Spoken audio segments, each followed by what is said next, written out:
You can work with other people, use their money, and fund the project. And I wouldn't have any money back in the project. I wouldn't need to have my own money in it. In this case, I would just put my own time into it. So all these moving parts kind of came together.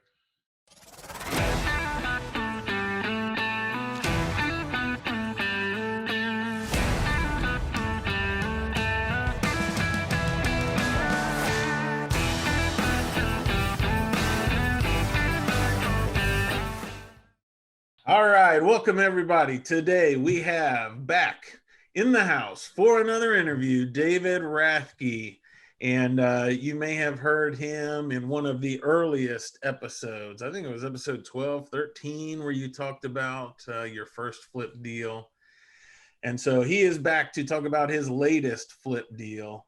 And the numbers are awesome. I know you're going to get a lot of good ideas and be inspired. So welcome back, Dave. Appreciate you being here. Yeah, man. Thanks for having me. Excited. Yeah. All right. So walk us through. This was kind of, I wouldn't say it was the bigger construction project, but it was still a very, hands-on, big rehab, big project, right? This wasn't for sure paint and carpet flip. No. So I guess before we get into the details, what's the big picture? What did you buy it for? How involved was the rehab? Were you putting a second story on or anything? And then what was the sale price before we dive into the details? Okay, so we bought it 2 weeks into COVID. So it was kind of looking like it was like a lot of moving parts. It was about 4.5 minutes away from my house. So there was just like some really great things. And I've got 2 kids, 2 children, my wife and I, and we knew we'd probably be getting into some NTI or non-traditional instruction or distance learning, whatever you want to refer to it as. So it felt like this could be, and if I sit at home for a long period of time, I might go crazy. So it was either just take a lot of walks and get out of the house or kind of create this like space. So it was kind of like therapy too during this period. So house is 4.5 minutes away.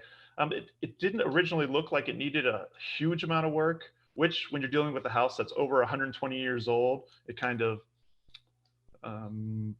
you see it through layers as you're working on it, right? You can like project so much and you can say, this is, I think originally I said it was going to be about 80,000 on the low end, 110,000 on the high end for a rehab. And it would take maybe 3 months. And I was like, no, maybe 4 to 5 months. So as we got into it, it took longer. It took 10 months. I put more time into it, but I also did a lot more of the work. And I was there I still worked with about 16 to 17 different contractors doing some of the other stuff, but I was still on site for a big chunk of time. But it was also therapeutic because I could be there safe and right. Didn't bring in all the workers at once. So the numbers, I think we bought it at 155,000. I think that's right. And then we said we were going to put 80 to 110 in it. I ended up putting about 112 in it. We listed it for 419. I wanted to list it for 434 because our inventory is super low, like 20-year low with everything going on right here in Louisville in that area. And we sold it for 409.5. We actually had somebody come back. They wanted to buy it. They said, pitched it really low for 385,000 after about 4 days. And we said the house had sold for about 270,000 back in 2007. So we just kind of like said, based on a 3.5% appreciation over 13, 14 years, and ended up just looked like 430,000. And that was just like a really kind of a baseline. Yeah. So the flip that you talked about the last time you were on here, that was in actuality like a speculative build, right? There weren't too many other houses in that neighborhood like that. Oh, the one I referred to as Hall Street or something. Yeah. No, there weren't. Yeah. So you were putting a second story. The square footage was totally different. The build out was totally different than the neighborhood. And so you were generating that high price. So this one, the house in the end was still like the other neighborhood houses. Average sale price in that house is 260,000. So back the 270,000 price that is sold out right before the recession in 2008 or something then was a super high price. It then went into foreclosure like 2 years later or something, and I don't remember what it was exactly, but it sold for like 150,000, and then they started renting it, and then it became like just really broken down. It had all the old wood siding on it. At one point, they tried to rip, maybe at the point when they rehabbed it back in 2007, they had just ripped off some of the really weathered side of the wood and tried to replace it, but they did a really poor job. So it was still, this was quite a jump for that neighborhood still. I think there was a house that sold right next to it that was only 800 square feet, and it sold for about $198 a square foot, which was really high. And that was about 5 months before we put ours on the market. And I think we got around $228 to $232 a square foot, which is real similar to that original one where we built the extra story and stuff like that. But this had its own issues. We tore out all the floor. They had taken, there was a leak, a water leak, and we didn't know where it was really coming from. We thought it was the gutters, and because they had no gutters on the building, and there was some water damage coming through the ceiling. As we tore out some of the walls to bring it back to the studs at some points, we found the old where they had the gray water, the waistline for the bathroom, and it hadn't been sealed in 2 places. The plumber had never sealed it. So that's where the water was coming from. And that's like 20 years, right? Yeah, or 15 years. So then we had to get into floor joist, and then we had to like replace floor back to I thought originally I'd refinish some of the old floors on the first floor. We ended up just putting new floor in.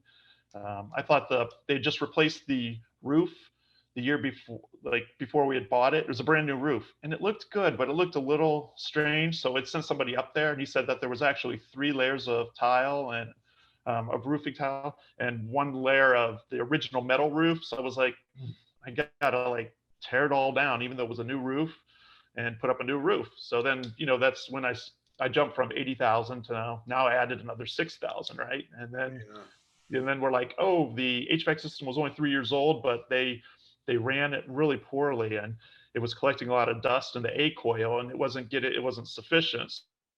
So we had to change conditioning in the A coil, which is like another $3,800. But like unexpected things, but it wasn't like we were just jumping into it. We were making decisions to do it as we were doing it to move forward with the budget. I think overall the project went well. We did a bunch of weird like things that I wouldn't have expected. It was in a historic area, so we tore up all the wood on the front. It was like this. We had to comply with the historic area.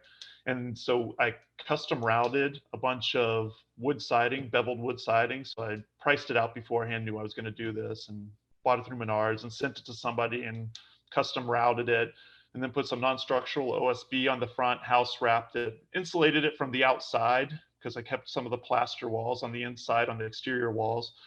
Then put non-structural OSB, which is like 1/4-inch OSB, because I needed to maintain the architectural integrity of the depth of the trim to the facade. And then we put that like crazy wood siding, had got scaffolding for the guys, and they just like stainless steel nails, hand nailed it all. It was like pretty intense. And then we redid all the scalloped edges above these windows. It took a day a piece, and I had like made a schedule for it. So just like sizes and how to place it and everything. And the guys, even 2 guys, each window took a day, and there were 3 of them. So it got real expensive real fast. That part. Yeah. So you put just like rough numbers. You bought it for 155. You put 112 in. Roughly, yeah. So you're all in at 270, somewhere around there. Yeah. Right. Yeah. Mm-hmm. And then you sold for 409. Right. So yeah, that's a good deal. So I'm sure plenty of people would love those numbers, right? So let's just walk through the process. How did you find the deal? How did you fund the deal? What were some of the process with the rehab, and then so how did you find this deal? There was a house in downtown.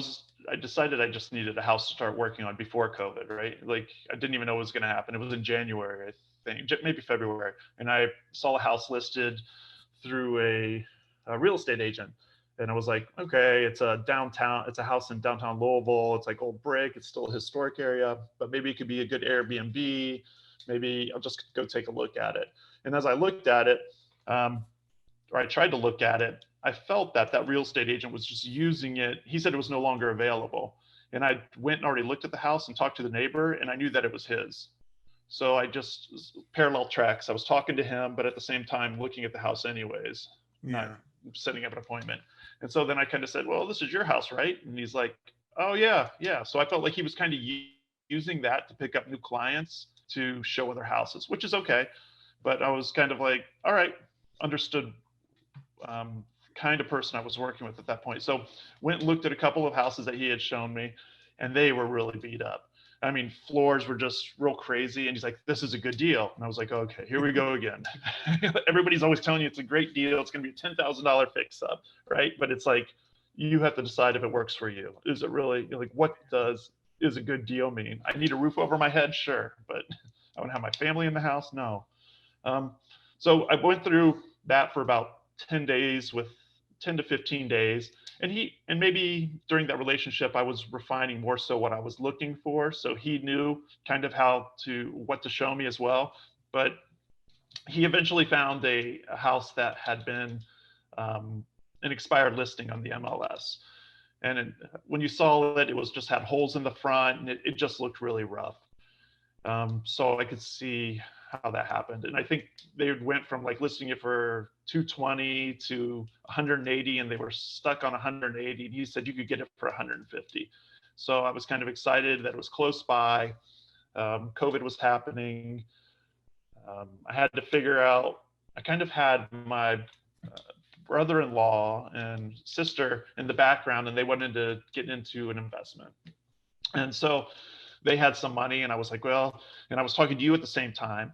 And I was like, well, Chad talks about his program where um, you can work with other people, use their money, and fund the project. And I wouldn't have any money back in the project. I wouldn't need to have my own money in it. In this case, I would just put my own time into it. So all these moving parts kind of came together, and we were able to borrow that money, shift into a self-directed IRA, like kind of back to some of your philosophies with how to Yeah. work with From the lenders. course, Yeah.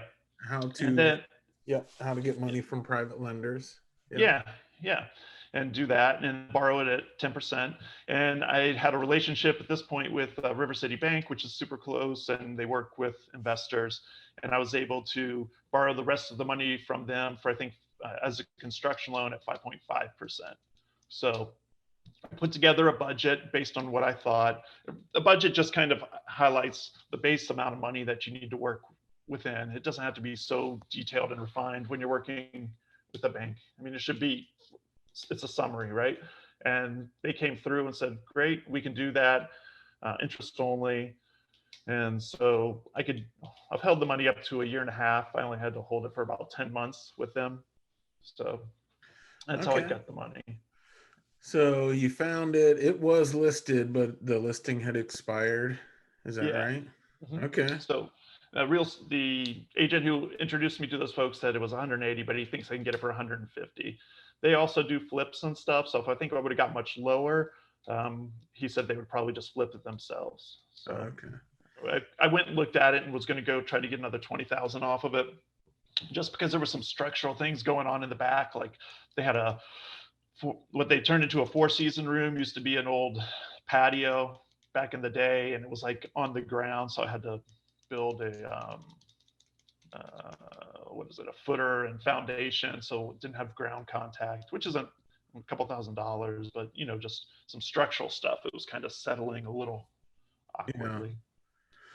And so, I mean, that's pretty awesome because a lot of people think you have to talk directly to the seller and do all this marketing to find a really great deal. So the fact that it was listed and really just wasn't recognized by anybody else, that's pretty good.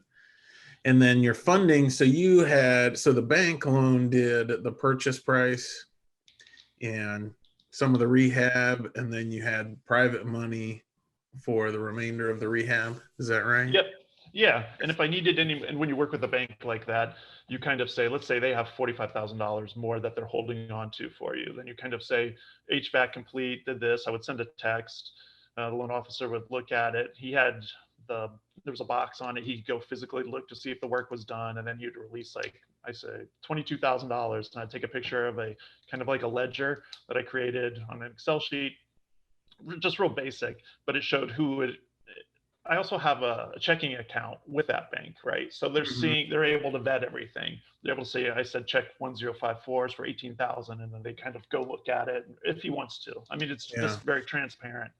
I guess I forget that that probably helped the relationship too, that I was holding all the money in their account. They could see it all if they needed to during the process. So you had to have the money for the rehab, and then they would reimburse you for those expenses, essentially. That's how I worked it, because I like to hold about ten to $20,000 in the account so that I can pay people right away. They would always turn the money over within like 12 hours and just fund the account if I needed it. So you don't have to work that way, right? I could be cutting checks or say I needed the money and then they would push it forward to me. But I just prefer to have people paid for and then go collect the money back from the bank, because I don't know if he goes on vacation or if one of his kids gets sick and he can't respond immediately back. I can't have people that I've promised money waiting Right. for that money. It just gives me more control. Yeah. That's all. Yeah. But you don't have to work that way. It just makes the money move. So Well, and a lot of contractors need paid right away, or for want paid sure. immediately. Yeah. Yeah. They want to be paid before they do the work. Let's be Yeah. honest. Well, yeah. Yeah. That's when they want to be paid, of course. Like, the work is Let's secondary, not go which down is like, that road.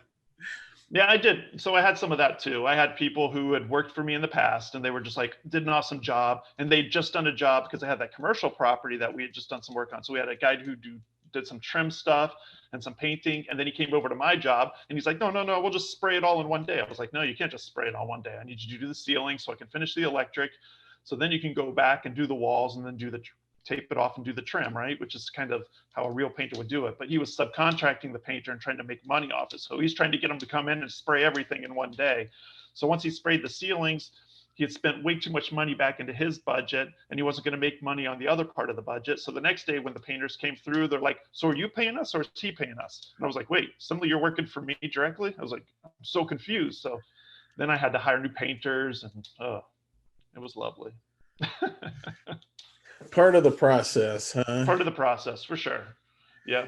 So, were there any major? I mean, a rehab that is 112,000, and you put a lot of your own sweat equity in as a major rehab. Were Mm. there were there big things that you discovered in that process, or was it more a matter of just having to replace everything and do it to a historical level? So inside, you didn't have to really do that, right? It was just the facade. They were super concerned about the facade, and we have Okay. like here a lot of box gutters, and there were box gutters on this building, and I knew up front I couldn't afford to replace those because those could be for anywhere from 110 to $220 a linear foot to replace, because you're replacing with copper, but then usually there's a lot of wood damage. So that's what these folks who like do that kind of work on like $1.1 million, like those really historic houses around here, they charge Okay. those folks that. So when I have that little house, doesn't matter, they're still going to try to charge me that. So I had to talk to the historic folks and be like, I wouldn't have purchased it if I had to do that, right? Because that would have been like $15,000 to $17,000, and I was like, I need like the $4,000 solution. So I can bring framers in, they put plywood over it, and then add a gutter board. We wrap the gutter board in metal, redo the whole roof also, and then just have like a 6-inch gutter up on top of it. Okay. So I guess those are so, I mean, we figured that out before. And then the historic folks were actually really awesome to work with. They were just kind of like, we don't want that really expensive gutter. We need this to be maintainable because we want to maintain the neighborhood, right? So that was kind of awesome. Yeah. Um, there were a lot, I don't know, it was just a different challenges. The historic thing on the inside, I could do whatever, right? So we tore out a wall, we opened up the space. I think one of the things that I did, I wanted to maintain some of the wood and trim around the windows and things like that, but I also tore off the drywall. So then you've got this like weird thing where you're trying to drywall back up the trim that you haven't taken off, and it gets a little sloppier. And in the future, I would just rip off all the old trim and scrap it and just put one by material and do a Okay. new trim out. So just trying to work through some like those, like it's minor, but it's like an aesthetic thing that I would kind of be into, like just trying to focus on some tight details and what to do. And you have all that old wood that's been painted over like for the last 120 years. And so it gets like really textural. And I'm kind of like, some people dig it, some people don't. And I've found that I was probably one of the people that kind of enjoy it, but kind of don't. So if I do another one, I would just tear off all that trim because I feel like I had to make too many decisions, or I had to create too many ways to rewrap something or cut wood out in order to retrim it out. It took a lot of time. It could take hours. So Was there a lot of, with a building that old, was there like the original trim and then trim that had been done 40 for years sure. ago and then trim that had been put in 10 years ago? Layers of history. Yeah. Yeah. A nice way to put it. Yeah. Yeah. So they had put these oak floors back to these maple floors in this one room. And I was like, oh, they look okay. And my framer kind of jumps on it. And he's like, I don't know, man. Feels real spongy, like the floor joist.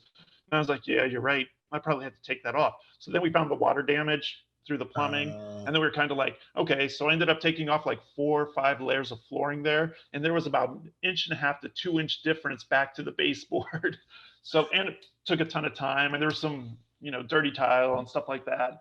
And then you just like, okay, now I'm trying to match my subfloor back to this old wood floor. Well, those old wood floors like 1 inch thick, but it's not a true inch. It's like 7/8 inch.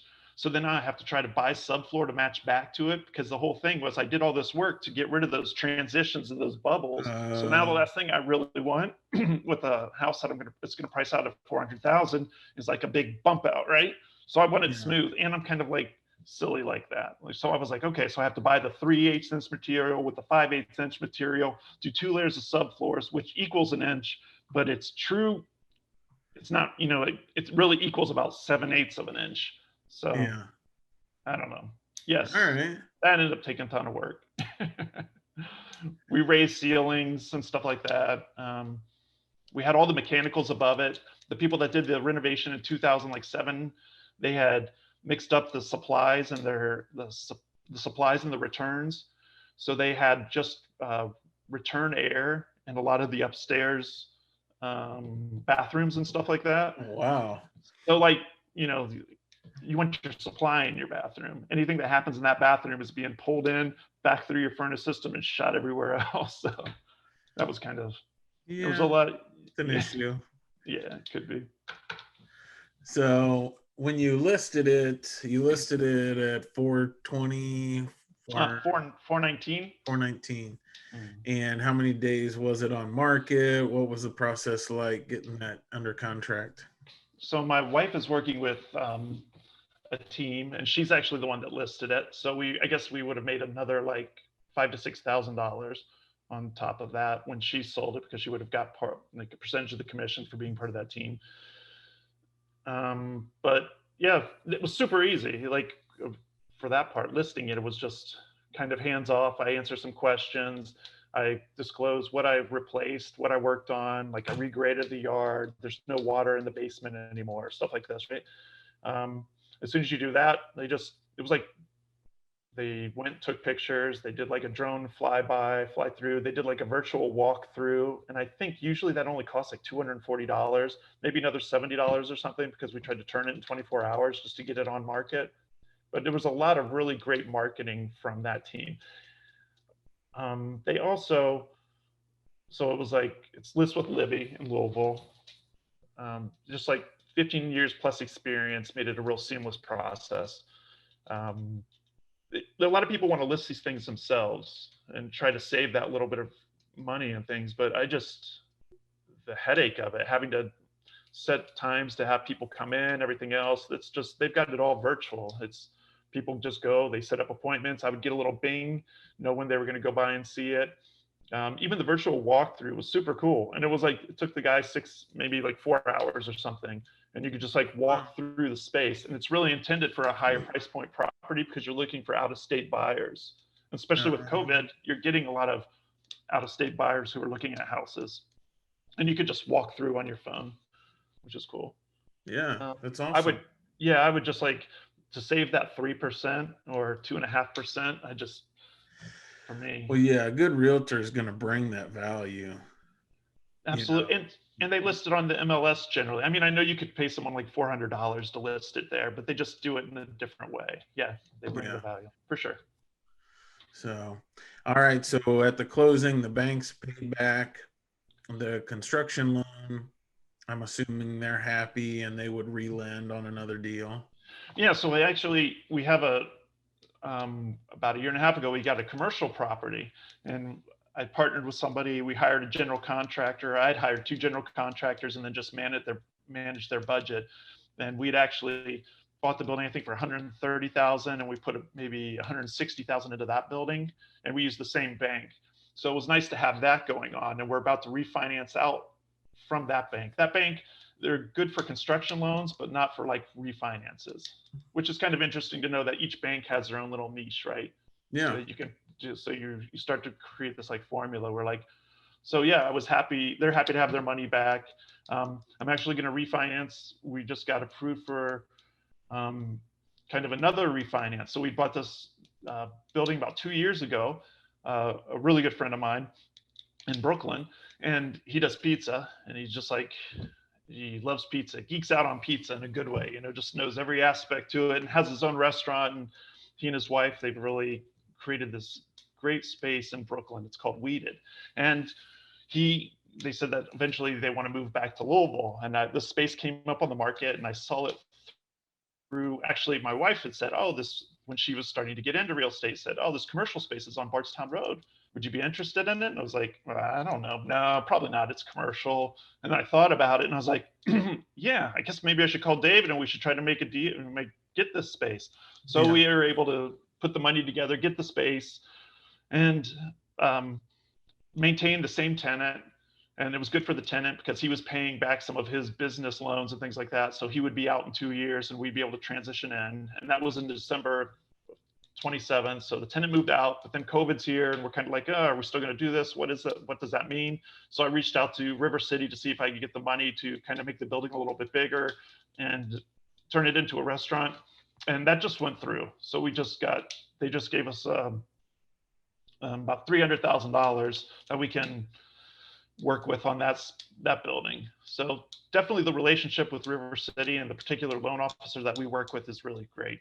And it's been nice to be able to turn property over and have them get what they want out of the relationship and then support us with what we are looking for in a bank. So it's been super great. Yeah, that's a great deal. I mean, it's kind of like hard money, but at bank rates. It's a really good relationship to have. For sure. So when we did the one commercial property, it was a bunch of brick. It was like 3-course brick and needed a bunch of structural stuff. I think our construction loan was pre-COVID and it was at 6.5%. And then when I did the flip on the State Street, I think it was 5.5%, right? And we were just 2 weeks into COVID. So interest rates hadn't really shot down. The interest rate that we're getting on this right now is about 4.5% or 4.25% or something like that. So we haven't signed anything yet. We still need the appraisal to go through, but we're right on that. I mean, it'll go through. Yeah. It'll go through. Yeah, but it's exciting. So that'll be in the make, and it will be really great to have David and Kim out here and my wife too, and see what we can do with this space. And we'll be using some of the same things that we've talked about in the past, buying a property under value. It was listed at 355. We got it at 280. It was a distressed seller. And now it's appreciating because it's on a major thoroughfare of like in Louisville. It's on Bardstown Road. So, and there's a high-end liquor store or a bourbon shop going next door with a friend who does like really high-end Airbnbs. So it'll be like he'll be using like I don't know. It's just it'll be bourbon centric. So it'll be a bunch of like expensive kind of stuff. It'll be complementary to what we're trying to do. Yeah, that sounds ideal. Yeah, COVID's not ideal, but yes, this is ideal, and we'll see how this plays out. It'll be a fun project. All right. Well, I appreciate you coming on and sharing all the details on the flip. That's an exciting deal, for sure. And look forward to seeing what happens with the pizza shop and this new renovation and where you're going from here. I know there's big deals on the horizon. So I'm going to follow some of your model, I think, and go with single families for a bit and see how I do with that and give it at least a couple of years as a shot. So I think there'll be some more phone calls, maybe All not right. recorded phone calls, but Sounds good. it's awesome to see what you're doing too, Chad. Really proud of you, man. It's All like, right. I know it just doesn't come together. It takes work. So awesome to see that you're putting it in. Awesome to see that you're following through with it and you're excited about it. The continual excitement that you bring to it is like, I don't know how you do it, but it's awesome to see, man. So. Appreciate it, man. Got to keep hustling. So, all right. Thanks again. We'll talk to you soon. All right, man. Have a great day. Yep.